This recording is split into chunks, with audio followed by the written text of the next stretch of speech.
Welcome to the class of Corporate Accounting. Our topic for today is Accounts of Insurance Companies, and this is the part 2 of the topic. Part 1 में हमने basic concepts discuss किए थे insurance के, and then we discussed about the forms, the overview of the forms. So insurance companies के ऊपर जो supervisory authority है that is IRDA, insurance regulatory and development authority. And IRDA act में two forms हैं जिन forms के accordingly insurance companies को अपने accounts maintain करने होते हैं, जिसमें जो फॉर्म ए है उसमें ऐसे फॉर्मेट्स हैं जिसके अकॉर्डिंगली लाइफ इंश्योरेंस कंपनीज को अपनी अकाउंटिंग करनी होती है, एंड फॉर्म बी में जनरल इंश्योरेंस कंपनीज के लिए अकाउंटिंग फॉर्मेट्स हैं। सो हमने लाइफ इंश्योरेंस कंपनीज के अकाउंट स्टार्ट किए थे और जिसमें हमने IRDA का फॉर्म ए डिस्कस करना स्टार्ट किया था, जिसमें कि फॉर्म ए का जो फर्स्ट पार्ट है दैट इज रेवेन्यू अकाउंट जिसे आप पॉलिसी होल्डर्स अकाउंट या फिर टेक्निकल अकाउंट भी कहते हैं, वो हम लास्ट क्लास में डिस्कस कर चुके हैं। सो आज हम फर्दर फॉर्म ए के बाकी फॉर्मेट्स को डिस्कस करेंगे। फॉर्म ए PL अकाउंट डिस्कस करेंगे जो कि शेयर होल्डर्स अकाउंट या फिर नॉन टेक्निकल अकाउंट कहा जाता है, and lastly we will discuss about form A BS जिसमें कि बैलेंस शीट का फॉर्मेट है for the life insurance companies.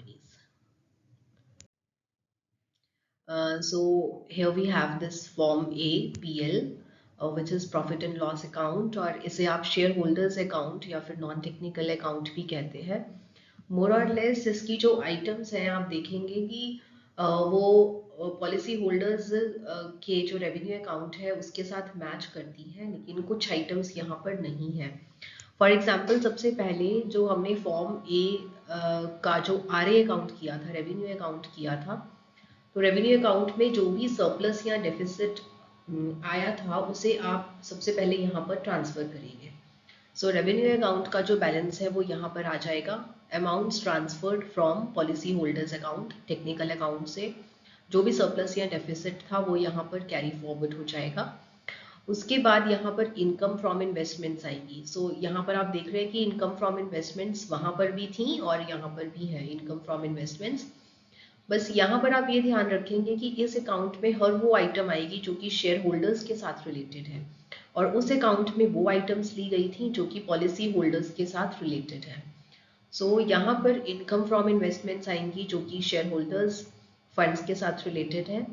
Investments अगर आप डिबेंचर्स में कर रहे हैं तो इंटरेस्ट आता है, और अगर आप शेयर्स में इन्वेस्टमेंट करते हैं तो आपके पास डिविडेंड आता है या रेंट, जो भी इन्वेस्टमेंट्स के ऊपर इनकम आ रही है, या फिर जब आप इन्वेस्टमेंट्स को सेल करते हैं तो इन्वेस्टमेंट्स के ऊपर जो भी प्रॉफिट या लॉस आता है वो भी यहाँ पर रिफ्लेक्ट होगा।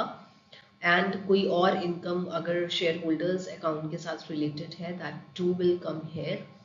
सो यहाँ पर ये सब आ जाएगा, तो टोटल ऑफ ए, इन सब का टोटल कर लेंगे that will be total of A. उसके बाद आप एक्सपेंसेस देखेंगे, एक्सपेंसेस में वी हैव यहाँ पर वो सारे एक्सपेंसेस आएंगे जो कि इंश्योरेंस बिजनेस के साथ डायरेक्टली रिलेटेड नहीं है। इसे अगर आप कंपेयर करें पिछले अकाउंट के साथ, रेवेन्यू अकाउंट के साथ कंपेयर करें, तो वहाँ पर वो एक्सपेंसेस लिए गए थे जो कि इंश्योरेंस बिजनेस के साथ डायरेक्टली रिलेटेड थे, और यहाँ पर वो एक्सपेंसेस लिए जाएंगे जो कि इंश्योरेंस बिजनेस के साथ डायरेक्टली रिलेटेड नहीं है। बैड डेट्स रेवेन्यू अकाउंट में भी लिए जाते थे, यहाँ पर भी लिए जाएंगे। प्रोविजंस वहाँ पर भी ली जाती थी, यहाँ पर भी ली जाएंगी।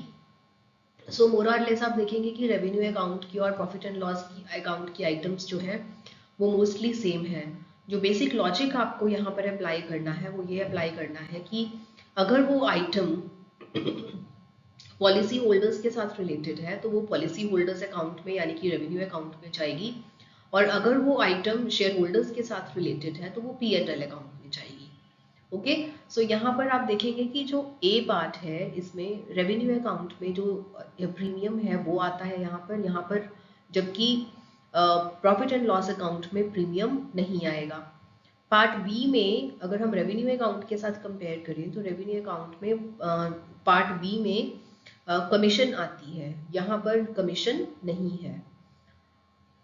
फिर जो एक्सपेंसेस हैं रेवेन्यू अकाउंट में सी पार्ट में और एक्सपेंसेस आते हैं, लेकिन यहाँ पर सी पार्ट नहीं है। So total of A, total of B, और जब आप ए में से बी को माइनस कर देंगे, दैट मीन्स इनकम्स में से एक्सपेंसेस को माइनस कर देंगे, that will be your profit और लॉस बिफोर टैक्स। इसमें से आप टैक्सेशन की प्रोविजन माइनस कर देंगे, तो resultant figure will be profit या लॉस आफ्टर टैक्स, जिसे आप पैट भी कहते हैं। एक बार जब आपके पास प्रॉफिट या लॉस आ जाएगा तो आप एप्रोप्रिएशंस करेंगे, और एप्रोप्रिएशंस करने के लिए आप इस पैट में आप balance at the beginning of the year add करेंगे। जो प्रॉफिट एंड लॉस का बैलेंस आपके पास बिगिनिंग ऑफ द ईयर में है, जो कि आपको पिछले साल की बैलेंस शीट से मिलेगा, वो आप यहाँ पर ले लेंगे। इंटरिम डिविडेंड्स लेंगे। इंटरिम डिविडेंड्स क्या है? साल के ड्यूरिंग द ईयर, जब साल खत्म नहीं हुआ, बीच में ही अगर कंपनी ने कोई डिविडेंड्स डिक्लेयर करे हैं, they are interim dividends. Interim dividends appropriations में आ जाएंगे। देन डिविडेंड डिस्ट्रीब्यूशन टैक्स, जिसे आप डीडीटी भी कहते हैं। डिविडेंड डिस्ट्रीब्यूशन टैक्स पे करना होता है कंपनी को अगर कंपनी डिविडेंड्स डिक्लेयर करती है। सो डिविडेंड्स डिक्लेयर करने के टाइम पर ये टैक्स पे किया जाता है, इसे एप्रोप्रिएशंस में लिया जाएगा। एंड देन अगर आप कुछ रिजर्व्स में कुछ ट्रांसफर कर रहे हैं, वो यहाँ पर आ जाएगा। और ये इसमें से जब आप ये सब आइटम्स माइनस कर देंगे, the remaining will be profit that will be carried to the balance sheet. तो जो रिमेनिंग प्रॉफिट है ये बैलेंस शीट में चला जाएगा। सो अगर हम इसको प्रॉफिट एंड लॉस अकाउंट को रेवेन्यू अकाउंट के साथ कंपेयर करें, तो रेवेन्यू अकाउंट के आपके पास तीन हिस्से थे, तीन पार्ट्स थे, ए, बी एंड सी। ए में इनकम्स आती थी, बी में एक्सपेंसेस आते थे, और सी में भी एक्सपेंसेस आते थे। और ए माइनस बी माइनस सी आप करते थे तो आपके पास सरप्लस या डेफिसिट आता था। उस सरप्लस और डेफिसिट को आप यहाँ पर ट्रांसफर करते हैं in the profit and loss account. और बाकी सारी आइटम्स मोर और लेस यहाँ पर सेम है। जब आप पुट इन करेंगे तो आपके पास ये इनकम्स और ये एक्सपेंसेस आ जाएंगे, और माइनस करने के बाद आपके पास प्रॉफिट आ जाएगा। So this way I think profit and loss account, जिसको रेवेन्यू अकाउंट समझ में आ गया, उसके लिए प्रॉफिट एंड लॉस अकाउंट समझना is not a big task. So life insurance companies का जो फॉर्म ए है, उसमें हम revenue account and P and L account discuss कर चुके हैं। Now we will discuss about the balance sheet. जो बैलेंस शीट का परफॉर्मा है वो किस तरीके से होता है। इस फॉर्मेट को मैंने थोड़ा सा मॉडिफाई किया है ताकि बच्चों के लिए इजी हो जाए। सो इसमें बैलेंस शीट में सबसे पहले आप देखेंगे सोर्सेज ऑफ फंड्स है, and these are the application of funds. जो सोर्सेज ऑफ फंड्स होते हैं, they are the liabilities, and application of funds are the assets.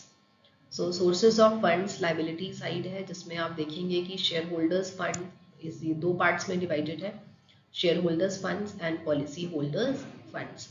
So share holders funds क्या है? ये ओनर्स हैं शेयर होल्डर्स फंड्स में, share capital, reserves and surplus, and ये दोनों चीज़ें आ जाएंगी। बोरोइंग्स अलग से एक पार्ट है।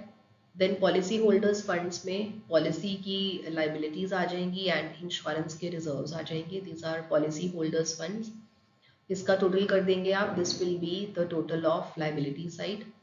देन एप्लीकेशन ऑफ फंड्स में वी हैव इन्वेस्टमेंट्स की, ये जो फंड्स हैं इनको कहाँ कहाँ यूटिलाइज किया गया है।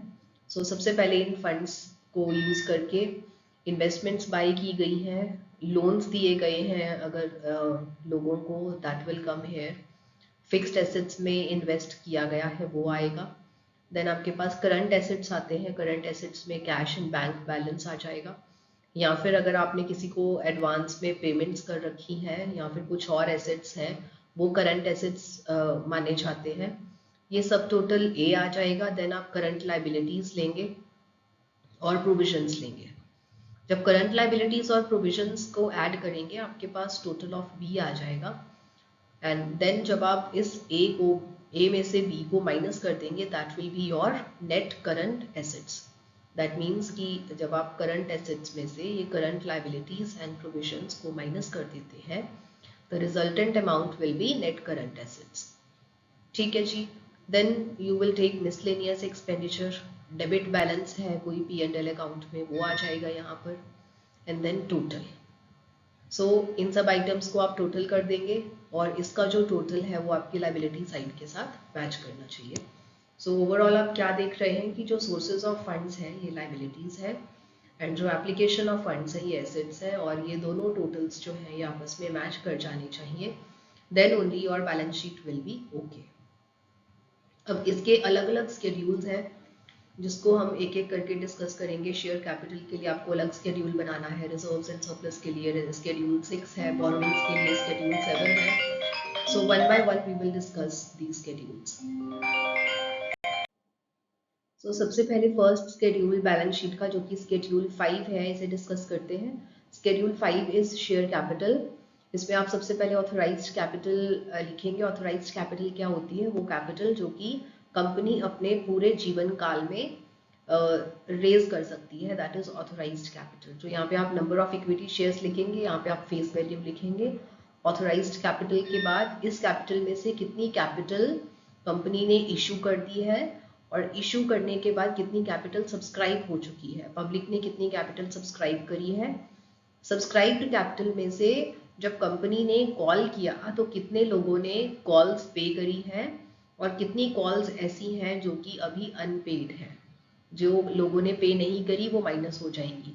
सो कॉल्ड अप कैपिटल लेंगे आप सबसे पहले, उसमें से लेस कर देंगे जो कॉल्स अभी तक पे नहीं हुई। मान लीजिए 10 रुपये शेयर जो कैपिटल है, एक शेयर की फेस वैल्यू है 10 रुपये। 10 रुपये में से कंपनी ने 10 के 10 कॉल कर लिए हैं, लेकिन इसमें से कुछ लोग ऐसे हैं जिन्होंने 2 रुपीज़ पर शेयर पे नहीं करे। सो वो कॉल्स अनपेड है, कॉल्स अनपेड लेस कर देंगे आप। एड शेयर्स फॉरफिटेड, जो शेयर्स कंपनी ने जब्त कर लिए हैं क्योंकि उनके ऊपर लोगों ने कॉल्स पे नहीं करी, इसलिए उनके शेयर्स को फॉरफिट कर लिया गया, तो शेयर्स फॉरफिट को आप ऐड कर देते हैं। Par value of equity shares bought back, कुछ शेयर्स ऐसे हैं जो कंपनी ने मार्केट से बाय बैक कर लिए हैं, वापस मंगवा लिए हैं, उसे आप लेस कर देंगे यहाँ पर। देन प्रिलिमिनरी एक्सपेंसेस, जो भी शेयर्स के इशू के साथ रिलेटेड एक्सपेंसेस हैं, दे आर प्रिलिमिनरी एक्सपेंसेस, इन्हें आप लेस कर देंगे। एक्सपेंसेस इंक्लूडिंग कमीशन और ब्रोकरेज, ये प्रिलिमिनरी एक्सपेंसेस क्या है? अगर आपने शेयर्स इशू करते वक्त किसी इंटरमीडियरी को, किसी एजेंट को कोई कमीशन या फिर ब्रोकरेज दी है या फिर अंडरराइटिंग कमीशन दी है, सो वो सब प्रिलिमिनरी एक्सपेंसेस होते हैं, इन सबको आप माइनस कर देते हैं यहाँ पर। सो शेयर कैपिटल अकाउंट में स्टार्टिंग करेंगे आप ऑथराइज्ड कैपिटल के पास, then you will mention about issued capital, then called subscribed capital and called up capital. Called up capital में से आप ये सब चीज़ें माइनस करके यहाँ पर दिखाएंगे। This is all in schedule 5, that is share capital. Then schedule 6 reserves and surplus में आप various reserves mention करके दिखाएंगे। For example, सबसे पहले capital reserve दिखाएंगे, capital redemption reserve which is CRR, securities premium का कोई reserve है, या फिर अगर आपने assets को revalue किया है, दोबारा से valuation निकाली है, उसमें अगर कुछ वैल्यू चेंज हो रही है, पॉजिटिव है या नेगेटिव है, तो उसके लिए अलग से रिजर्व क्रिएट होता है which is revaluation reserve.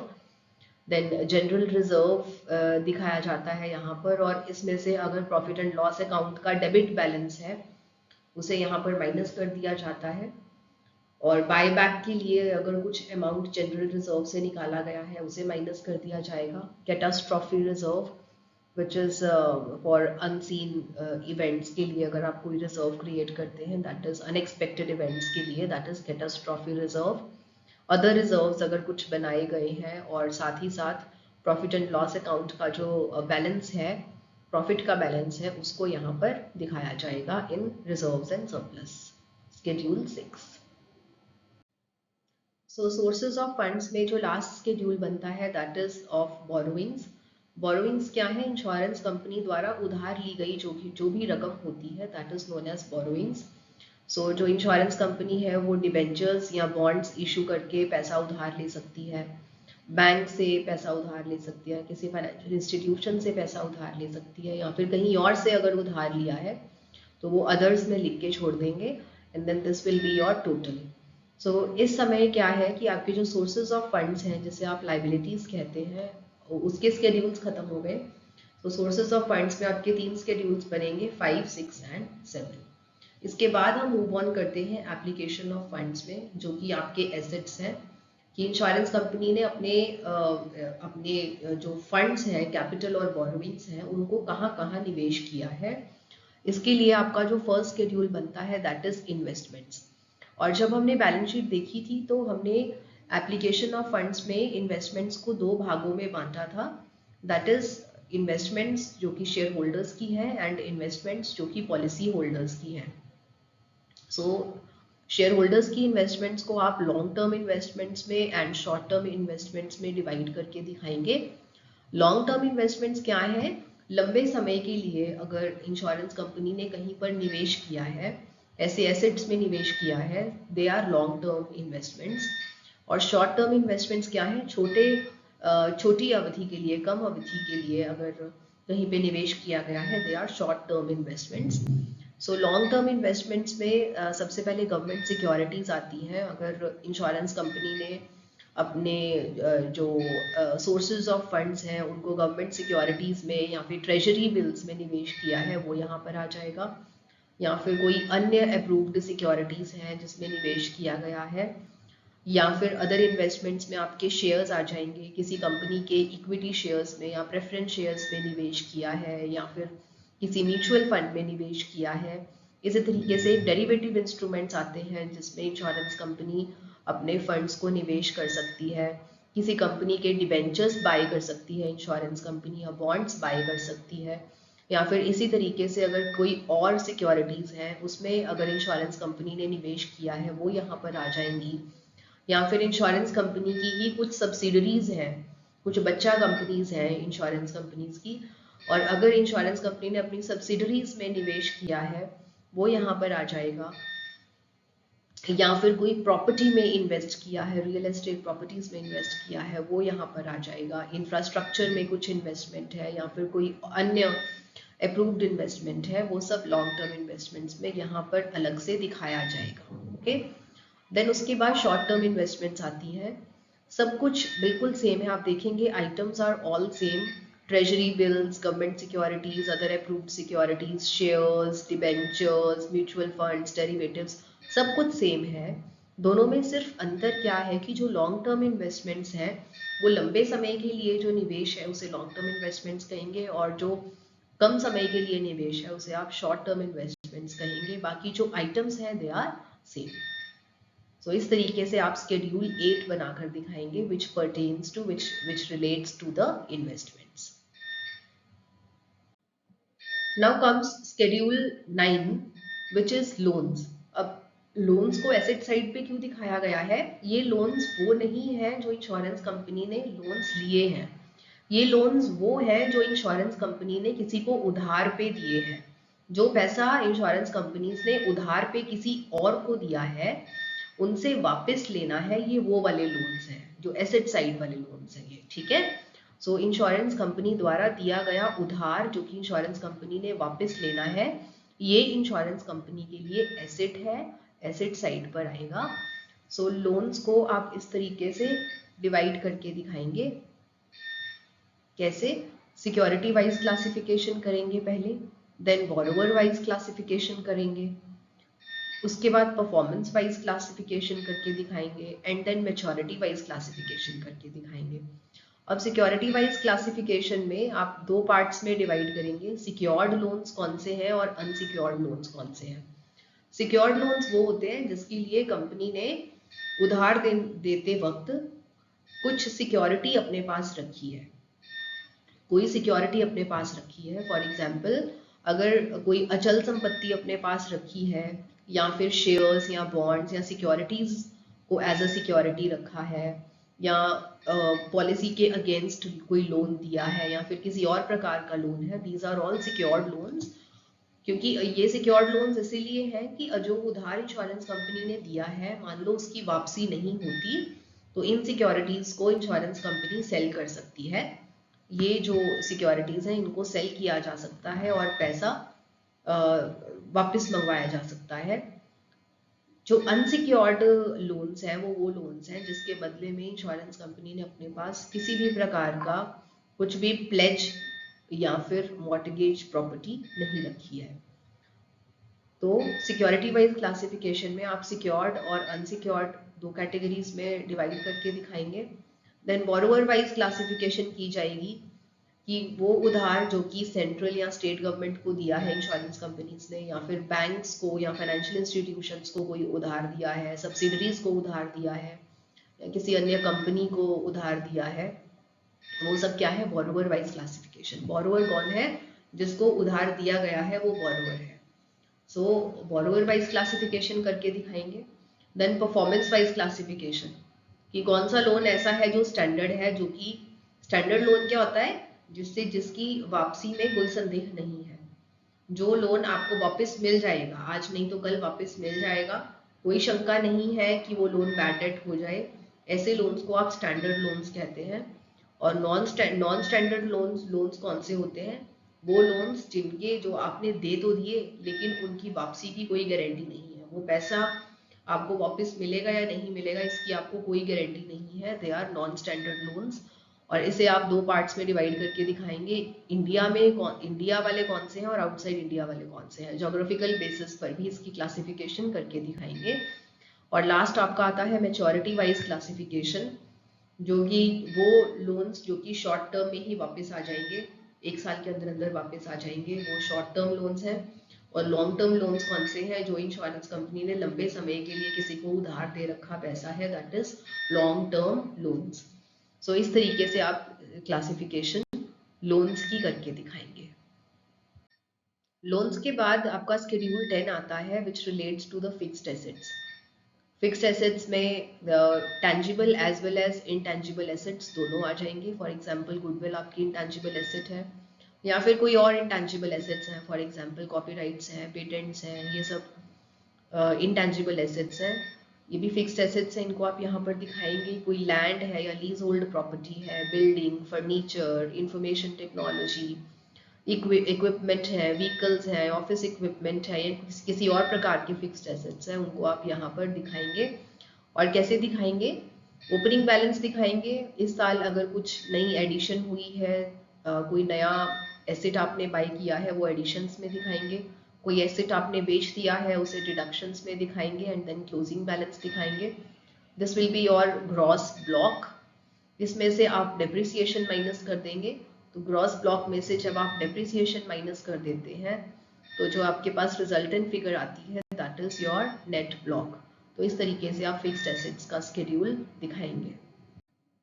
Next आपका आता है शेड्यूल 11, जिसमें आप कैश एंड बैंक बैलेंसेस दिखाते हैं कि कैश कितना है including cheques and DDs, bank balance आपके डिपॉजिट अकाउंट्स का बैंक बैलेंस क्या है, करंट अकाउंट्स का बैलेंस क्या है, या कोई और अकाउंट्स है उसका बैलेंस क्या है, money at call and short notice, others. इस तरीके से आप कैश एंड बैंक बैलेंसेस को in India and outside India करके भी शो करेंगे in cash and bank balances वाला शेड्यूल। फिर आपका आता है schedule 12 that is advances and other assets. वो एडवांसेस जो आपने किसी को, कोई मनी जो एडवांस में इंश्योरेंस कंपनी ने किसी को दे रखा है, that is advances and other assets. Advances में क्या आएगा, फॉर एग्जांपल आपने रिजर्व डिपॉजिट्स आपने किसी सीडिंग कंपनी में, सीडिंग कंपनी कौन है, जिसको आपने अपना रिस्क ट्रांसफर किया था, वो सीडिंग कंपनी है। सीडिंग कंपनी के पास आपने कोई रिजर्व डिपॉजिट रखा है, कोई सिक्योरिटी का अमाउंट रखा है, या फिर इन्वेस्टमेंट्स के लिए एप्लीकेशन मनी दी हुई है, या फिर आपने कोई ऐसी पेमेंट्स हैं जो एडवांस में कर दी हैं, किसी ऑफिसर को या डायरेक्टर को एडवांस दिया है, या फिर एडवांस टैक्स पे किया है, इस तरीके के और जो भी एडवांसेस हैं ये सब एसेट्स होते हैं, इसको एसेट साइड पे दिखाया जाता है। So this is total A. And then other assets में क्या है, फॉर एग्जांपल इन्वेस्टमेंट्स के ऊपर इनकम एक्रू हो गई है, आउटस्टैंडिंग प्रीमियम्स हैं, कोई प्रीमियम्स ऐसे हैं जो कि अभी आपको नहीं मिले हैं, मिलने वाले हैं, देयर आउटस्टैंडिंग प्रीमियम्स, एजेंट के बैलेंसेस, या फिर फॉरेन एजेंसी से कुछ बैलेंस आने वाला है, ये सब क्या है, आपके अदर एसेट्स हैं। Then schedule 13 relates to current liabilities. Current liabilities क्या है, जो कि एक साल के अंदर अंदर आपने पे करनी है, दे आर करंट लाइबिलिटीज। सो अगर एजेंट्स को कुछ पेमेंट करनी है वो यहाँ पर आ जाएगा, इंश्योरेंस कंपनी के कुछ और बैलेंसेस ड्यू है वो आ जाएंगे यहाँ पर। री इंश्योरेंस सीडेड के डिपॉजिट्स यहाँ आ जाएंगे। प्रीमियम कोई एडवांस में रिसीव कर लिया, ये करंट लाइबिलिटी है। Sundry creditors, claims outstanding, annuities due. उसके बाद स्केड्यूल 14 प्रोविजंस का आता है। प्रोविजंस आप टैक्सेशन से रिलेटेड या फिर डीडीटी डिविडेंड डिस्ट्रीब्यूशन टैक्स से रिलेटेड कोई प्रोविजन बनाई है या कोई अन्य प्रोविजंस है वो आपकी स्केड्यूल 14 में आ जाएगी। So with this our form A is over. Form A के जो 3 accounts हैं, that is revenue account, profit and loss account and balance sheet, ये over हो चुका है। नेक्स्ट सेशन में हम लोग डिस्कस करेंगे फॉर्म बी। जो फॉर्म बी है that relates to the general insurance companies, उस बारे में हम डिस्कशन करेंगे in the next session. Thank you.